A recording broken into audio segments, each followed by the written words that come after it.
If you don't know what you don't want, you can't know what you do want. Contrast is what causes you to focus the more into becoming. That's what creation is. It's focus. Because creation happens with thought. We know you think it happens with your action because you move things around and you get stuff done. But the creation, the true creation, is happening through your thought in conjunction with your source energy. You cannot change conditions or circumstance. You don't have to let them control you. We can't control what's going on outside, but we can control what's going on inside.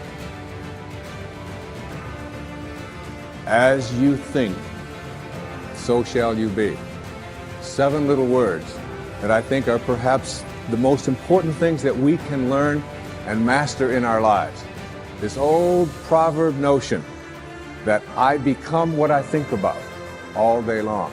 And once you know that what you think about is what expands, you start getting real careful about what you think about. You don't allow your thoughts to be on anything that you don't want, or that you wouldn't want to have manifest or show up for you in your life. So whatever you wish to do, you must bring yourself to a moment of joy and clarity within yourself. At that moment, what you decide, even if you die, you must go by that. Whenever your emotions go up and down, your mind says many things. That's not important. In the moment of clarity, when I'm saying joy, because when you're happy, you're not compulsive.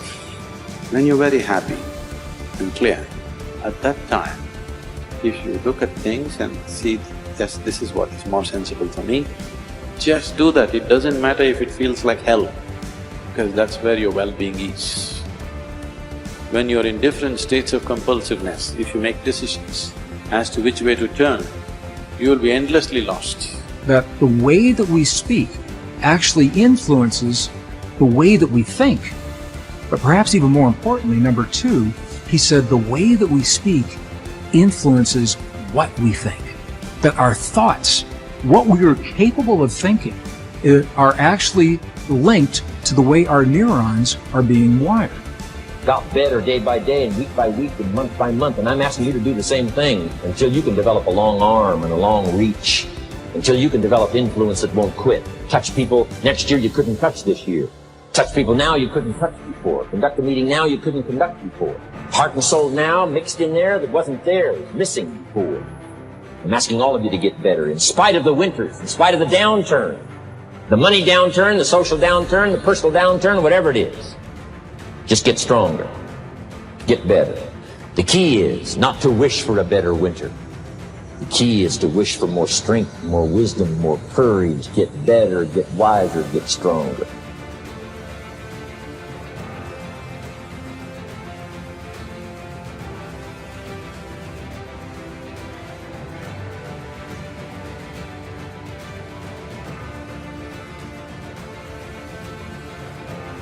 We're optimizing the conversation between the heart and the brain, between your heart and your brain. 3 steps. The first step is to simply shift your awareness from your mind into your heart. And what I've found is in the Western traditions, for many people, that's easier said than done. I'll ask people, are you in your heart? And they'll say, yep, I'm in my heart. But what they are really doing is they're still in their brain thinking about what it would be like if they're in their heart. This is where the indigenous traditions come in. Our ancestors told us, and when I spend time with my indigenous friends, I say, how do you guys do this? And they say it helps if you can gently touch your heart center, physically, in a way that's comfortable for you. In the Mayan traditions, you see an open palm right on the heart. In many of the Middle Eastern traditions, you see the same thing. In the Buddhist traditions, you see a prayer mudra that physically touches the sternum.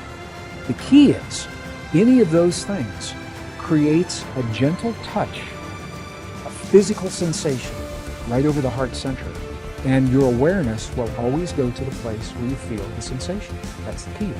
So if you can create a touch over your heart, your awareness will go there. First step. Second step, very simple. Slow your breathing a little bit slower than typical, maybe 5 seconds inhale, 5 seconds exhale. Here's why that's powerful.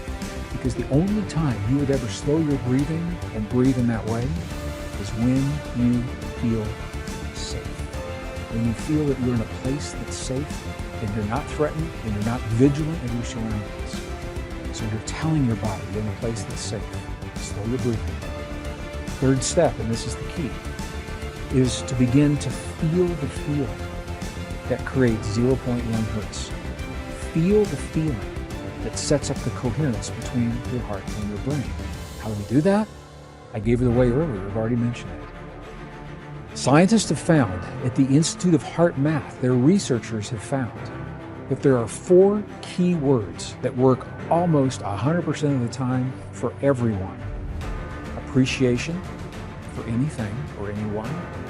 Gratitude for anything or anyone. Care and compassion. If you can feel one or some combination of those feelings in your heart while you're breathing as if your breath is coming from your heart, touching your heart center, now you're setting up this communication between the heart and brain. Now you are triggering those neurons to begin to reach out and find other neurons to strengthen this connection. And that's why I mentioned before, it takes about 72 hours, 3 days to build these networks. So that means the more you do what we're about to do right now, the stronger this connection becomes in your life. Why do you think more people aren't happy, and what could one do to just begin the journey of loving, living, and mattering more and being happier? I think let's begin with most people don't know what happiness is or where they get it. So I'll tell you what happiness is. Like the human desire and striving is we want a sense of aliveness. So you need to do more things that make you alive, make you vibrant, authentic, expressive, make you sense. For some people, it's adventure. They go mountain biking. It's like, wow, that just brought me back to life. You know, some people it's hanging out with great friends. Some people it's doing their passion. Some people it's, just honestly feeling and sensing the moment and meditating. Another thing that everyone wants is connection. Most people today lack the depth of happiness because most people lack a connection with other people. They're surface level relationships. You can't be really happy long term with surface level relationships. So you got to find out, how do I connect more deeply? And it can be simple things like you talked about. You know, with the kids, maybe less than the texting, call them. Have that moment of connection. It's nothing crazy, but that's what you're striving for. You want happiness with your kids. You're going to call them. You're going to connect with them.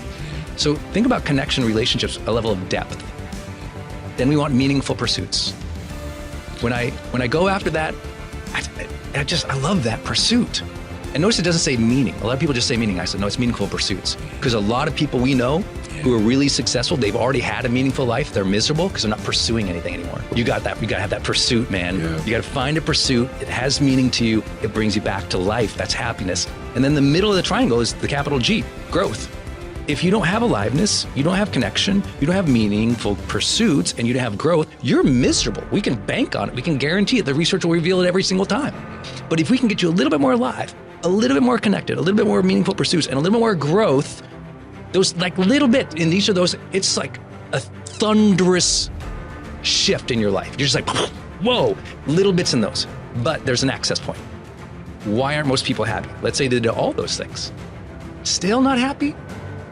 And they're just not here. Presence is the gateway to happiness.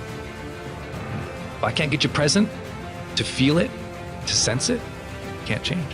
What most people want in real, like what they really want, all the people I work with, maybe the people you work with, what they really want, they'll never say it, and they'll almost never know it.